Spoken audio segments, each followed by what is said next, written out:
chopstick, I will gently tease away this old sphagnum that's gotten hard by now from around the trunk, but I'll leave big clumps of it to protect the heat. But then, if the roots are too long, I sort of twirl them around for the first repotting with those clumps of peat. And then finally, the next repotting, the pot will be full of roots and I can cut away the clumps of old sphagnum moss at the root tips because it'll form other roots. So it's always a surprise. What was that Forrest Gump movie where he says life is like a box of chocolates? You never know what you're going to get. And with these wild trees, you know, Mother Nature has a lot of surprises in store for us. So we never actually know. Okay. You're welcome. So that was a long answer to a short question. Okay. Well, okay, let's talk about them. Larch trees. They're considered in Quebec to be the iconic Quebec bonsai or Canadian bonsai because, I mean, they're a tree that grows in the far north. They like the cold. In fact, this larch can be found as far north as Inuvik in the Arctic. And it can survive a cold of between -60 to -70 Celsius and Fahrenheit because they're about the same at that temperature. So it survives extremely cold temperatures. I've had people bring them back, oil people that go up to the far north in their private jets and that, and they brought back a few of these larch from that far north. And they're over 100 years old, but the trunks are no bigger than that, and they're so black and covered with these orange and yellow lichens. But they grow really, really slowly. And that's another thing about this one. The growing season, boy, they had snow about 3 or 4 weeks ago already where this came from. So the growing season is much shorter. And in my younger years, we went up there on Victoria Day, okay, which is what, end of May 24th about? I mean, it was still snowing. The ground was frozen. We couldn't chip them out of the sphagnum bogs are like a big ice cooler. And I went up there saying, in the middle of June, saying, oh, well, now they must be budded out. Well, they had budded out. They were all green, but the roots were still frozen in the ground.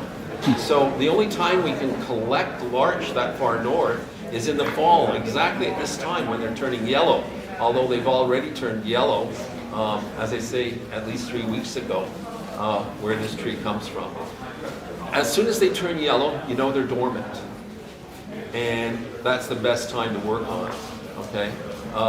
We don't give them any protection in Quebec in winter because they are so hardy. We don't leave them on the growing tables, the growing benches obviously, because then they freeze solid in a short period of time. But you just lower them to the ground. You don't have to mulch them in. You just put them in a nice cold area, water them well, and they're good for the winter. The only thing that can happen is if you put them in an open area. Often in Quebec we get heavy snowfalls. And this one here, the branches are very light, but when you've got a nice finished larch and all the branches are like pads, often the snow accumulates on those pads, and then if we get sort of a mild spell in winter, and it rains or the snow turns to ice, the weight of the ice on the branch pads just rip. In the spring, all the branches are ripped off the tree.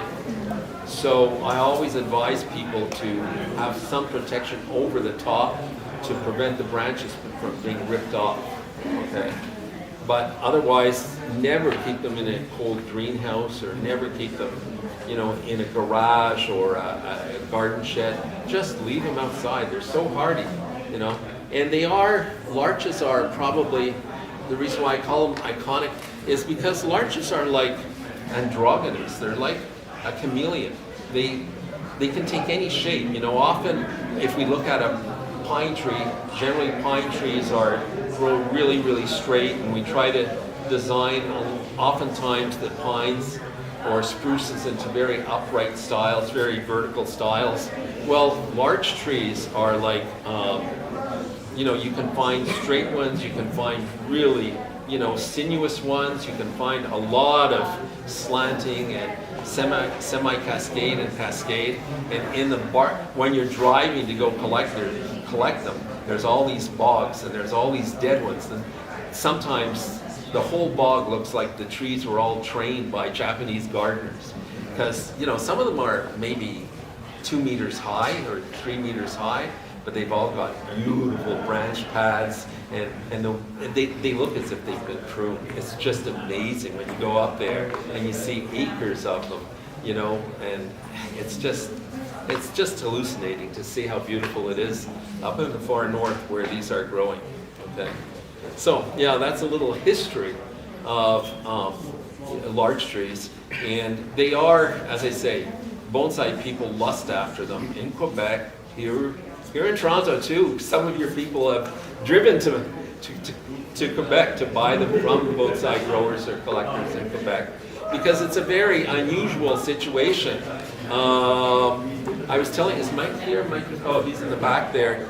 I was telling him the other day that Bill Balavanis, he has a U.S. national show once every couple of years in the United States in Rochester, and he always calls me and says, David, you have to bring some trees. And, I have some nice trees that aren't large. I have a nice trident maple, I have a nice oak tree, and, I'll tell him, okay, Bill, I'll send you this, this, and this. And he'll go, I don't want trident maples. I've got them coming out of my hoo-ha. I don't want that. He says, I want your larch. Because they lust after our larch also in the United States, because they find straight ones. And because we're living in the far north, we can find really crooked ones. So they make great material to work on. Okay, and you don't find them anywhere else. Probably along Lake Ontario you'd find them too, because I have seen nice larch that have come from, on the Ontario area also. Okay, so I'm sure you can, if you look hard enough and you get permission, then you can collect some nice larch. Okay, so must be close to 1 o'clock. 12:40. 12:40. Oh, okay. Maybe we'll get away with it. I think I can. Okay, I'm running out of things to say. So. To start here. Yeah. Okay. Well, this one here is old, but not that old. Probably, I would say 50 to 60 years old. As I mentioned at the beginning, it was not. It didn't start from seed. It started as a branch that rooted. You can see this was the original part of the original branch that was cut off when I collected it, and so this was only part of a tree. And there's probably not that many roots on this side, more on this side. So I left this to just in case. Now, when I'm working on trees, I don't want to play God. God already did this. What I want to do is bring out the natural beauty of the tree. There are some bonsai experts that want to show off and try to change the tree like 100% just to show they can do it. But I truly believe that the reason why I collected this tree was because I found the shape interesting already, and then I want to keep that shape, but just emphasize, not empathize, emphasize it, okay? Just bring out more of the natural beauty of the tree, okay? So the way I do it is I always look at the tree and analyze its faults and also the beauty points of the tree, the pros and the cons. So looking at this tree, we have a bit of reverse taper here. Well, not reverse taper. There's not that many roots, but we have a section that's quite straight, and there's no taper. It's quite straight, and it's the same width from here to here. Now that's a bit of a disadvantage, especially as it comes out of the ground. We'd like it to be much thicker. And it curves a little bit, but we have it's almost a long straight section in here. So I'd like to improve that, okay? And then we have a nice little check or a curve right in here. That's good, okay? That gives us interest. You're looking for interest in your bonsai. Then this comes out into a very long straight section, which pulls your eye away from the base of the tree, which is quite interesting. So you don't want this pulling your eye too far away. So we're going to have to remove most of this long branch here, okay? One of the biggest or most important things you have to take into consideration when you're making a bonsai is compacting. Taking a tree and making a focal point, and everything should turn around that focal point. So you don't want to bring the eye that far away from the tree. You want to bring it in closer.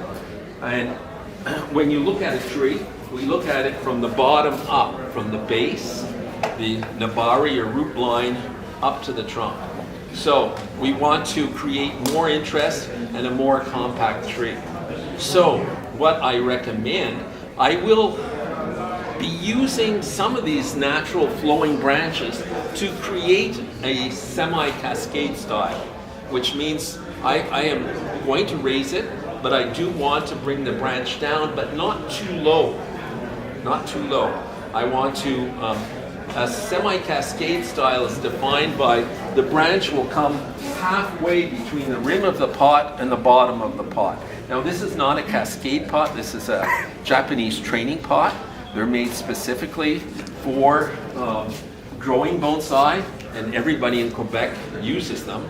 They're imported by the thousands, and they come in all sizes, from little tiny training pots to immense training pots. And they're made in Japan, and they're high fired, so they do not ever break or chip in winter. Okay, they survive the cold without any damage, and they're good pots because. Let's just take this off for 1 second. As I say, they're high fired, so they don't break. And according to the size of the pot, the holes, the drainage holes, are very large. Okay, so it permits the tree, the water to run out very quickly. The shape of the pot is configured to be. You want to go from this into a bonsai pot, so it's not too deep. It's halfway between like a nursery container and a bonsai pot, okay? So it creates shallow root systems, but because the pot is shaped a little bit like a cereal bowl in the morning, though it's a funnel, the water runs down very quickly and out the hole, but to let the water run out, they create little feet with slots, so the water runs out really easily. And then the pots are really heavy, so if you get a windy day, if your trees are in plastic pots, they all fall on the ground, and often the top breaks. But these are made to be heavy, so the top won't break. And they make these little holes here. That's for threading your wire through to anchor them into the pot. You see these little holes here? Okay, those are anchoring holes. Okay, and last but not least, why do you think they glaze the edge here? Why? Because often clay pots absorb a bit of water. We water our bonsai often, and moss grows on the outer side of it. And you go to pick up the pot, and it slips out of your hand, and the pot and tree will break. Well, when they're glazed like this, the moss can't get a hold on it. So it always stays clean. So again, that Japanese ingenuity, they just think of everything. They're clever. So yeah, a lot of people in Quebec use these Japanese training pots. So I did bring one, and we'll just switch it into a training pot, not into the final pot, okay? But I could have, but it's not the right time of year.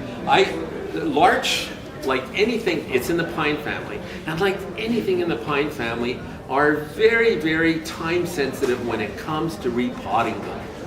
If you repot them too late and they're starting to send out new feeder roots or form feeder roots, and you repot them then, your tree will just die on it. So larch, you have to be really careful if you see any green on the buds in the spring, it's too late. Too late to repot it. You have to pot them as soon as you get them out of winter quarters. We do it, our rule of thumb is when the buds start to fatten up and they look like they're yellowish and shiny, they look waxy, that's the ideal time, okay, to get them, to repot them. So you have to be careful about when to repot them. As soon as they're green, you're going to kill your tree, okay? So, okay, let's get back to the tree. I think some of you found out last night that I do talk a lot, sometimes too much. But anyway, I'm trying to explain this. Okay. So, now, I talked about pros and cons. Okay? It has some great little branches here. It has a great little branch that we can use as a back branch that's living. There's a dead one here that's too long. We can just break that off. Okay. This one here is interesting, but it's not part of the trunk. So we're going to break it off and maybe even break it off a bit more. This is a nice little curve. And we've got another little curve right up in here that we can use as a top or yeah, this one right here, okay? So we'll use that, and this branch here, there's a dead part here, but this branch is nice and delicate and fine and has some beautiful foliage, and this is the branch I think we can use as our cascading branch or our semi-cascading branch here, okay? This will be quite lovely. So, a few moments ago when you were seated, I just did a quick little sketch of how I see it. I see the trunk a little rising up a little more than this, and the trunk is straight here. So what I propose doing is I'm going to make a bend in this trunk. I am truly going to bend it and bring it from here. I'm going to double it back to shorten it so that we won't have that long straight line and give it more interest. So that's what I will do with this. And then this upper part of the trunk, I'm going to bend it back down a little bit to compact the tree a bit more. And then the rest is just pure wiring all the branches into place. So there's two major interventions, we say in French, des interventions. The first will be to bend this, the second to bend that, and after that you'll see the beginnings of the tree. So far so good, everyone? Yeah? Okay, well, you know, I tell people doing bonsai is a little bit like making sushi. How many of you have tried your hand at making sushi? Yeah, a lot of you. So we all know what the big challenge is in making sushi. It's the preparation. It's cutting all those vegetables and cutting the fish and all of that. You know, the rest is done fairly quickly. It's the preparation.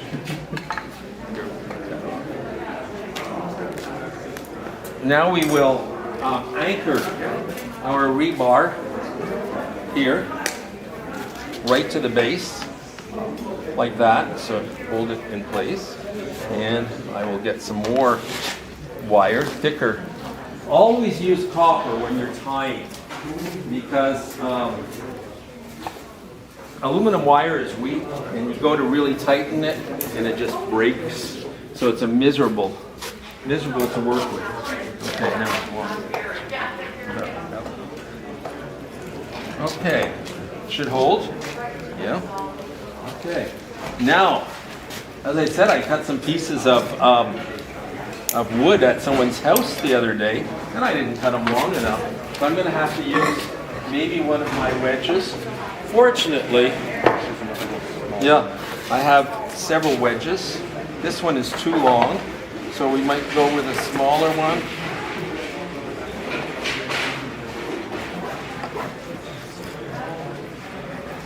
not long enough. So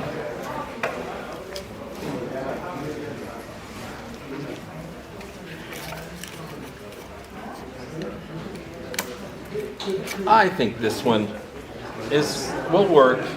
It's a little bit long, but I don't think we have anything in between. Okay, so now we want, there's a natural little bend right there. So we want to take advantage of that natural bend. But if we do that, it could break and crack there. So we will have to protect it with a little bit of raffia and some rubber. I was just seeing what we would do, because this is where they are flexible, but we have to not take any chances. So this is where raffia is a fiber that comes from palms in Madagascar. Now you have to tie it really tightly. A lot of people are going now into hockey tape or electrical tape, and I have used it, but the trouble is I find that when I remove it, it pulls off some of the bark, and I don't like that. So I prefer, at least, I'm going to be using rubber over the top of this. So it's all part and parcel of doing bonsai, is the preparation work. As I say, much as making sushi, it takes time just to get the tree ready to prevent accidents. Now with such an extreme bend that you're doing, how do you know when to stop? You'll hear the wood fiber going and then you stop once it starts. Now sometimes you can literally, the next year, bring it a bit further. There's a famous pine that Kunio Kobayashi is so proud that he bent the top, and I think it took him 3 years to do it bit by bit by bit. Every month he would bend it a little bit more, and whenever you go to his famous nursery, he brings you over there to show you that pine, what he did, the work he did on that pine. It's so cool, yeah. Okay, and so what we're going to do is put some little pieces along here. We need them about this long.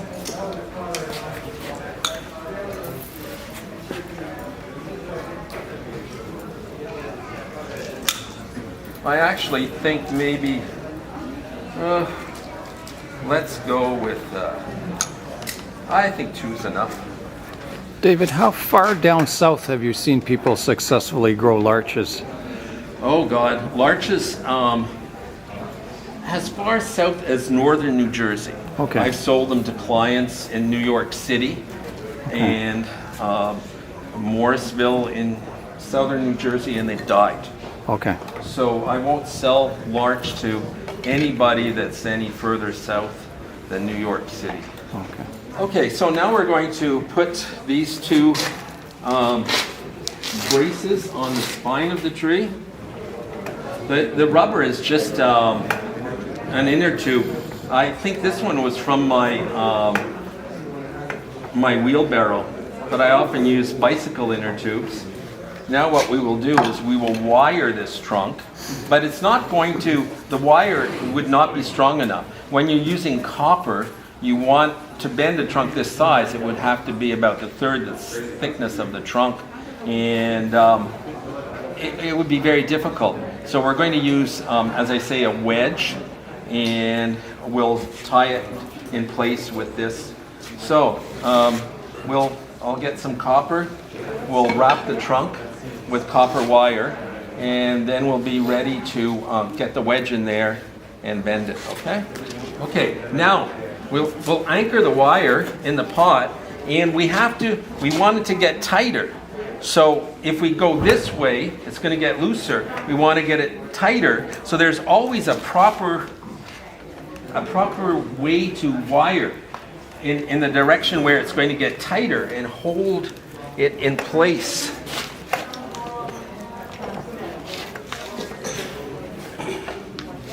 Now, what I have to make sure of is I need a bend of this copper right exactly where I'm going to bend this, so it'll hold that. and it won't let it break there. If I go on either side of it, it's sure to break. Wherever you bend, you have to have a spiral of copper to hold that bend. Still not wide enough. Now sometimes even the big bender is not wide enough, so you put a little piece of copper and then put a piece of copper here to lengthen the space. But this is just a little bend, so we can use the smaller of the two tools.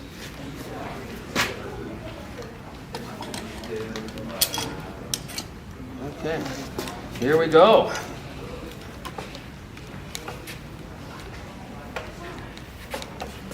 Now this bending will not only shorten it, it gives it more character.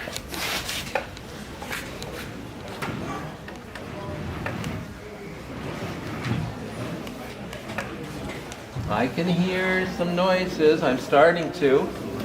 Just a little bit. Coming from back here. Let's see. Oops, sorry. Already, now you're seeing some of the curve here. It's not that pronounced yet, so we're going to go a bit more, okay? Now, we couldn't have done it by hand because well, he's a pretty big guy, but I don't know. So hold the pot some more. Yep.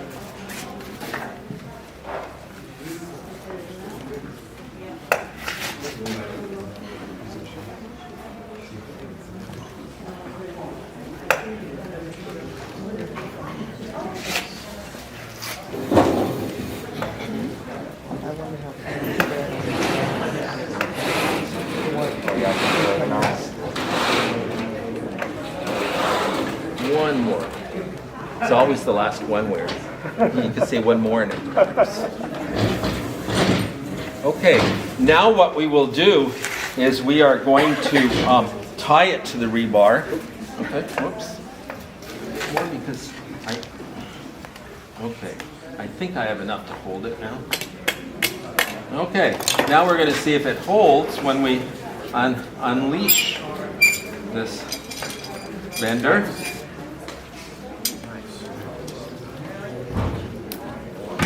Okay, we're going to guy wire this also because it's coming up too much.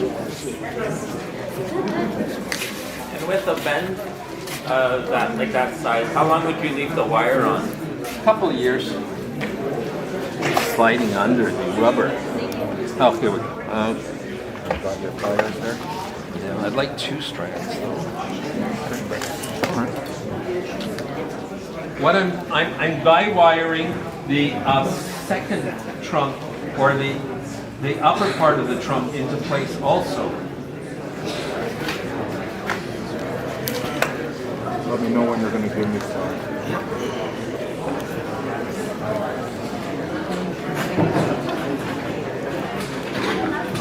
We're good? Yeah, I'm holding it, but we're still got slack. That's good. Yeah, I think it's good. Okay. We're in business. We are in business. Now we will start pruning back branches and wiring.